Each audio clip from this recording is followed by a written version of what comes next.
السلام علیکم میرے پیارے پیارے سامع بھائیوں اور میری پیاری پیاری سامع بہنوں۔ آج ہمارا موضوع ہے جھوٹ یعنی لائے۔ میرے پیارے پیارے سامع بھائیوں اور میری پیاری پیاری سامع بہنوں، جھوٹ کے معنی ہے سچ کا الٹ۔ میرے پیارے پیارے سامع بھائیوں اور میری پیاری پیاری سامع بہنوں، کوئی ایسی بات جو سچ کے مخالف ہو وہ جھوٹ کہلاتی ہے۔ جھوٹ بولنا گناہ اور جہنم میں لے جانے والا کام ہے۔ جھوٹ کا معصیت یعنی گناہ ہونا ضروریات دین میں سے ہے، لہٰذا جو اس کے گناہ ہونے کا مطلقاً انکار کرے دائرۂ اسلام سے خارج ہو کر کافر و مرتد ہو جاتا ہے۔ جھوٹ کی جائز صورتیں۔ میرے پیارے پیارے سامع بھائیوں اور میری پیاری پیاری سامع بہنوں، 3 صورتوں میں جھوٹ بولنا جائز ہے۔ نمبر 1، جنگ کی صورت میں کہ یہاں اپنے مقابل کو دھوکہ دینا جائز ہے۔ دوسری صورت یہ ہے کہ 2 مسلمانوں میں اختلاف ہے اور یہ ان دونوں میں صلح کرانا چاہتا ہے۔ نمبر 3، تیسری صورت یہ ہے کہ بیوی کو خوش کرنے کے لیے کوئی بات خلاف واقعہ کہتے۔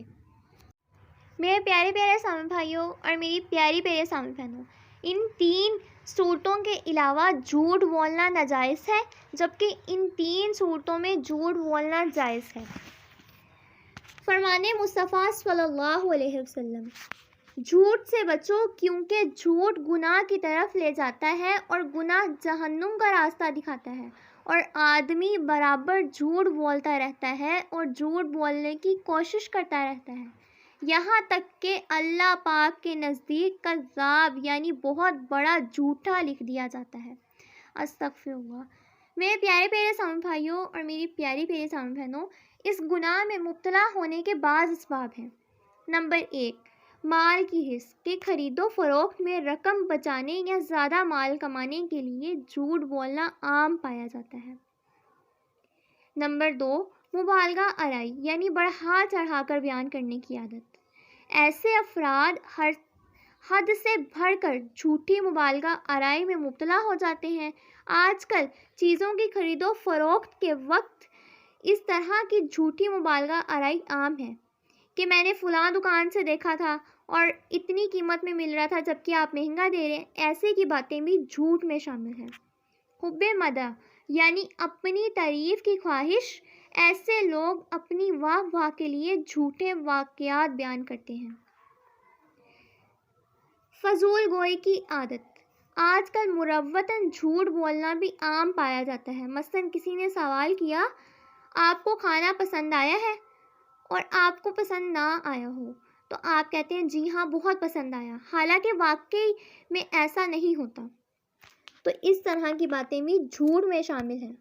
اس طرح کی عادات سے بچنا چاہیے، اور جھوٹ بولنے سے بچنے کے لیے دنیاوی اور اخروی تباہ کاریوں پر غور کیجیے۔ مثلاً جھوٹے سے لوگ نفرت کرتے ہیں، اس پر سے اعتماد اٹھ جاتا ہے، جھوٹے پر لعنت کی گئی ہے اور جھوٹا دوزخ میں کتے کی شکل میں بدل دیا جائے گا۔ اس طرح غور و فکر کرتے رہنے سے انشاءاللہ جھوٹ بولنے اور جھوٹ سے بچنے کا ذہن بنے گا۔ صرف ضرورت کی بات ہی کیجیے اور بیجا بولتے رہنے کی عادت سے چھٹکارا حاصل کیجیے۔ مبالغہ کرنے کی عادت بھی ختم کیجیے اور بولنے سے پہلے سوچنے کی عادت اپنائیے۔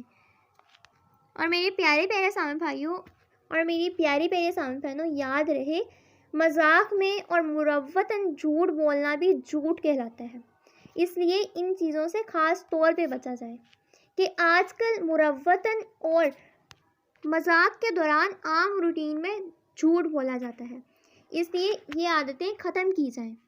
امید کرتی ہوں آپ کو میری ویڈیو پسند آئی ہوگی۔ آپ نے لائک، شیئر اور سبسکرائب ضرور کیا ہوگا۔ مزید اسلامی ویڈیوز دیکھنے کے لیے میرے چینل کے ساتھ وابستہ رہیں۔ فی امان اللہ۔